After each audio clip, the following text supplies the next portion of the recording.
ज्ञान नय के इच्छुक, इच्छुक माने पक्षपाती। ज्ञान नय के इच्छुक माने ज्ञान नय का विषय कौन है? अपना त्रिकाली आत्मा। तो त्रिकाली आत्मा जो चाहता है वो नहीं लिया, या तो त्रिकाली आत्मा के पक्ष का में उलझा हुआ पक्षपाती कि ज्ञान नय के इच्छुक नाम पक्षपाती पुरुष भी डूबे हुए हैं। क्यों डूबे हुए हैं? क्योंकि वे स्वच्छंदता से अत्यंत मंद उद्यमी है। ये स्वच्छंदता कौन सी आ गई इसको? देखो, शुभ अशुभ भावों में तो वो प्रवर्तन नहीं मानता कि उसे धर्म है, समझना।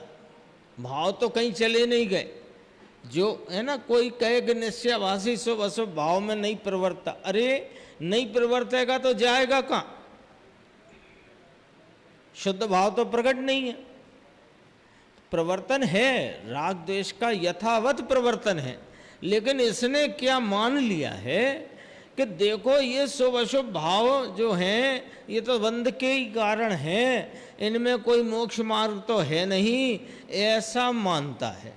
तो ठीक मानता है, लेकिन ठीक मानकर स्वच्छंद किस प्रकार हुआ? देखो स्वच्छंद किस प्रकार हुआ कि ये जो शुभ अशुभ भाव हैं ये तो बंध के कारण रूप हैं, ये तो पर्याय में उत्पन्न विनष्ट होते परिणाम हैं, और मैं तो पर्याय मात्र से न्यारा, अभी के अभी परिपूर्ण चैतन्य परमात्मा सिद्ध समान। अरे क्या मैं तो सिद्ध ही हूं।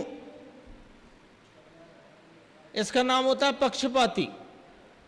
देखो, दृष्टि में अपने को सिद्ध समान स्वीकारना और वर्तमान पर्याय का ज्ञान रखना, और वर्तमान पर्याय की अल्पता और विपरीतता और अशुद्धता को दूर करने के लिए स्वरूप का आलम्बन लेना, ये विषय बराबर ख्याल में रहना चाहिए। आई बात ख्याल में?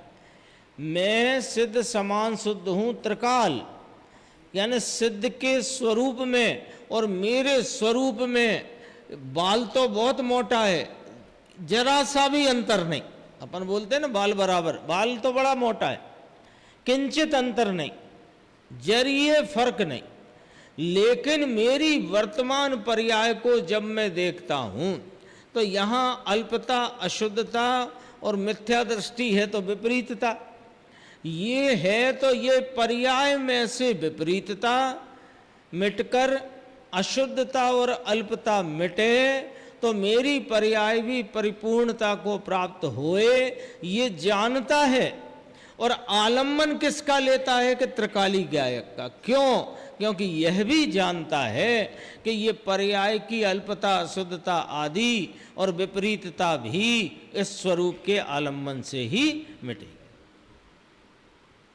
लेकिन जो निश्चयाभासी है, दूसरे नंबर पर ब्लू कलर पे जो दिख रहा है, ये निश्चयाभासी ऐसा पक्षपाती है कि ये हम यहाँ थोड़ा सा भूल कर जाते हैं, वो ही पकड़ना है अपने को, जरा सावधानी से पकड़ना। हम निश्चयाभासी को क्या समझते हैं कि ये व्यवहार में वर्तन नहीं करता इसलिए निश्चयाभासी है। ये बात ही नहीं है। यदि वो व्यवहार में भी वर्तन करे और निश्चय का भी पक्षपाती रहे तो वो भी आभासी कहलाया, और एकांत व्यवहार में वर्तन करे और आत्मा को कुछ गने नहीं तो व्यवहाराभासी कहलाया। तो निश्चयाभासी वो थोड़ी कहलाया कि व्यवहार में वर्तन नहीं करते इसलिए निश्चयाभासी है। बिल्कुल झूठी गलत परिभाषा। निश्चयाभासी क्या है? पढ़ो मोक्ष मार्ग प्रकाशक। निश्चयाभासी माने कि जो जीव अपने को वर्तमान पर्याय में ही परिपूर्ण शुद्ध मानता है, और साधक जीव अपने को स्वरूप से पूर्ण और शुद्ध मानता है, पर्याय से नहीं। जो पर्याय से अपने को परिपूर्ण और शुद्ध मानता है और फिर वह अपने को शुद्ध मानकर प्रमादी हुआ है, प्रमादी हो जाना स्वाभाविक है, क्योंकि उसने तो पर्याय में ही पूर्ण मान लिया। पर्याय में शुद्ध मान लिया, पर्याय में सिद्ध मान लिया, तो अब प्रमादी हो गई ना। ठीक है कि नहीं? आप रोज दुकान खोलते हो कि नहीं? रोज सुबह 10 बजे, 10:15 बजे आप अपनी प्रतिष्ठान खोलते हो, शाम को बंद करते हो। अब आपका क्या हुआ कि एकदम से 50 करोड़ की लॉटरी आ गई, और कैसी लॉटरी कि इधर लॉटरी खुली नहीं है कि बैंक अकाउंट में ट्रांसफर हो गया। अब 50 करोड़ का स्वामी बन गया है, तो अब इसे दुकान खोलने में प्रमादी हो जाता है। स्वाभाविक है, ऐसा होगा कि नहीं होगा? हो गया ना। ये प्रमादी क्यों हुआ? ये प्रमादी काय में, व्यवहार में प्रमादी हो गया कि ये थोड़ी कहना है हमें। हम ये समझते हैं कि निश्चयवासी माने एक निश्चय की बात करता है और व्यवहार बिल्कुल भी करता नहीं, व्यवहार कार्यों में प्रवर्तन करता नहीं, हटो ये निश्चयवासी है। अरे ये परिभाषा नहीं है, ये नहीं है व्याख्या निश्चयवासी की। व्यवहाराभासी की व्याख्या पहले समझ लो, यदि उसकी समझ ली तो पकड़ में आ जाएगी निश्चयवासी की, कि जो मात्र दया दान व्रत भक्ति पूजा की वृत्तियों में, वैसे मंद कषाय के परिणामों में इस प्रकार मग्न हुआ है कि इनसे ही मोक्ष का साधन बनता है, इनसे ही पवित्रता की प्राप्ति होती है। ये व्यवहाराभासी मिथ्या दृष्टि अज्ञानी जीव है। अब निश्चयभासी कौन है? ये ब्लू में देखो कि ज्ञाननय का इच्छुक नाम पक्षपाती। ज्ञाननय का विषय कौन है? कि अपना त्रिकाली ज्ञायक भाव, अपना परमात्मा तत्व। ये जो परमात्मा तत्व, ये ज्ञायक परमात्मा, ये जो ज्ञाननय का विषय रूप है, ये इसको जो विषय स्वरूप इसका त्रैकालिक भाव है, उसको ये वर्तमान पर्याय में ही वैसा मानता है।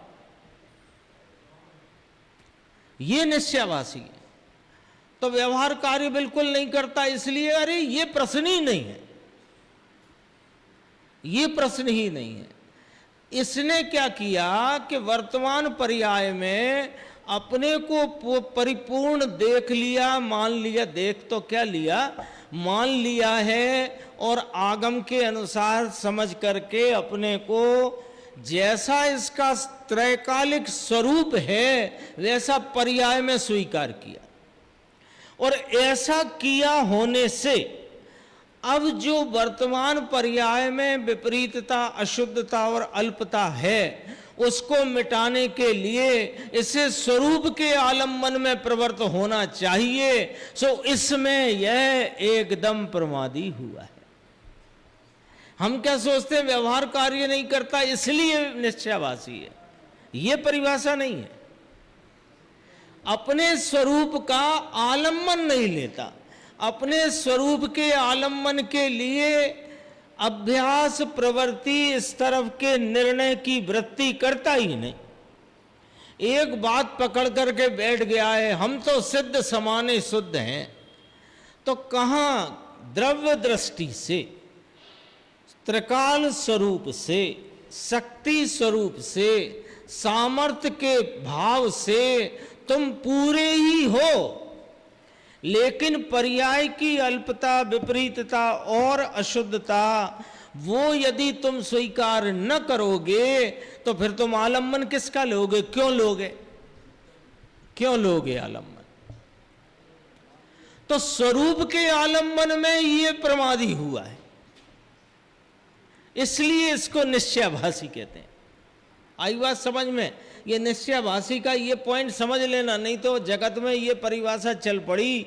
अरे सैकड़ों बार वो प्रकरण 7वें अधिकार का लोगों ने पढ़ा दिया। मोक्ष मार्ग प्रकाशक आया ना, निश्चयवासी, व्यवहाराभासी, उभयाभासी, सैकड़ों बार पढ़ लिया और पढ़ा दिया, लेकिन ये पॉइंट नहीं समझ में आ रहा। निश्चयवासी किसको कहा? जो बिल्कुल व्यवहार में परिवर्तन नहीं करता। अरे काय को करे? जब जिनेंद्र परमात्मा ने आज्ञा दी है कि व्यवहार तो है, आश्रय लेने योग्य नहीं है, तो क्यों करे? तो क्या ज्ञानी? ये खतरनाक हो गया है, क्योंकि ये इसकी एक बहुत बढ़िया पंक्ति गुरुदेव ने ली है इसके संबंध में, वो अभी अपन देखेंगे। ये क्या हुआ है, व्यवहार वाला तो व्यवहाराभासी की स्थिति तो ये है, ये तो करता करता करता मंद कषाय से थोड़ा बहुत गति फति इसकी ठीक हो जाती है, फिर थोड़े दिन पुण्य का वैभव भोगता है, पाप बांधता है, पाप बांध के फिर नीचे जाता है, फिर कोई कषाय मंद होती है फिर ऊपर आता है। ऐसे ही इस भव समुद्र में ऊपर नीचे होता रहता है। अब ये जो निश्चयावासी है, ये अपने पैरों पर कुल्हाड़ी भयंकर तरीके से मार तो वो भी रहा है, पर ये भयंकर मार रहा है निश्चयावासी। लेकिन निश्चयावासी की ये परिभाषा हो तो बिल्कुल आज डस्टर से साफ करते ना, ऐसे बिल्कुल डिटॉक्स कर दो इसको। किस बात को? कि ये व्यवहार नहीं करता इसलिए निश्चयावासी है, ये बात खत्म कर दो, ये बात ही नहीं है। बात ये है कि इसने पर्याय में अपने को परिपूर्ण मान लिया है, तो पर्याय में पूर्णता विपरीतता मिटाने के लिए, अल्पता और अशुद्धता का नाश करने के लिए ये बंदा क्या कर रहा है कि स्वरूप के आलम्बन में प्रमादी हो गया। क्या करना, हम तो पूरे,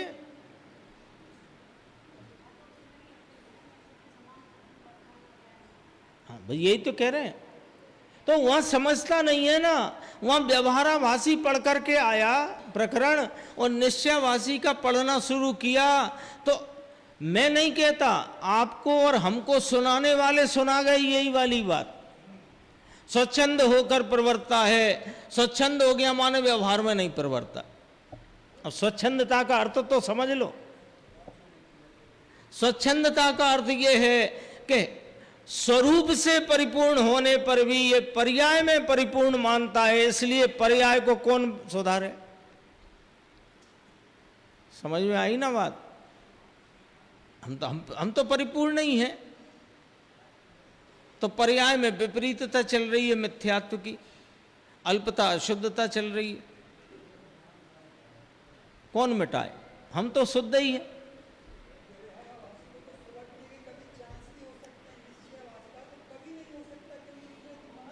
वो तो ऐसा है, जब तक उसकी मान्यता में व्यवहाराभास है तब तक न बोस उल्टे।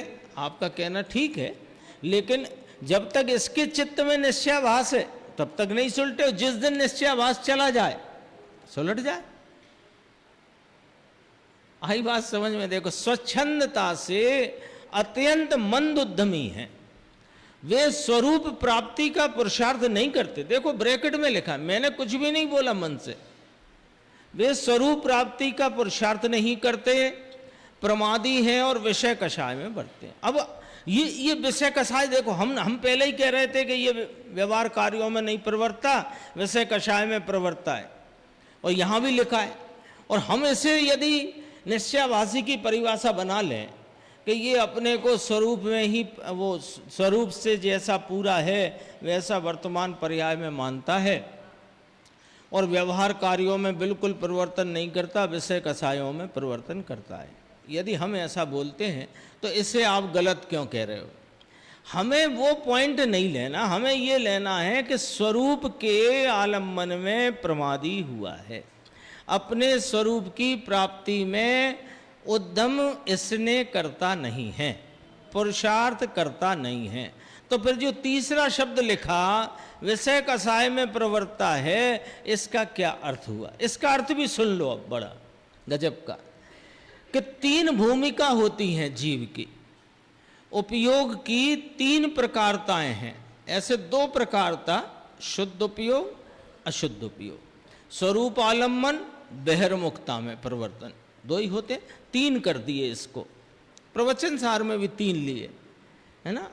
तो शुभ अशुभ और शुद्ध, तीन है। अब इसके पास शुद्ध भाव की पर्याय में तो प्राप्ति है नहीं, और शुभ भावों में ये प्रवर्तेगा नहीं तो अशुभ में प्रवर्ता है, ये कहना है यहाँ। ये नहीं कहना कि वो चल के शुभ नहीं करता, चल के है ना, मैं बोलने में थोड़ा सही वाक्य नहीं, चल के नहीं, चलाकर। चलाकर माने स्वयं आगे से ये शुभ कार्यों में प्रवर्तन नहीं करता, इसलिए निश्चयवासी है कि रुको, ये नहीं, ये इसके पास शुद्ध भाव की भूमिका है नहीं, तो अब ये शुभ में भी प्रवर्तेगा नहीं कदाचित, तो कहां जाएगा? अशुभ में। सिंपल सी बात है, एकदम सरल बात। तो शुभ में प्रवर्तन करता रहे तो अशुभ से बच जाएगा, कि अशुभ से उस समय बच जाएगा, लेकिन हमें बात यहां शुद्ध भाव की करना है, क्योंकि शुभ अशुभ इन दोनों का व्यापार तो तेरा चलता ही आया है।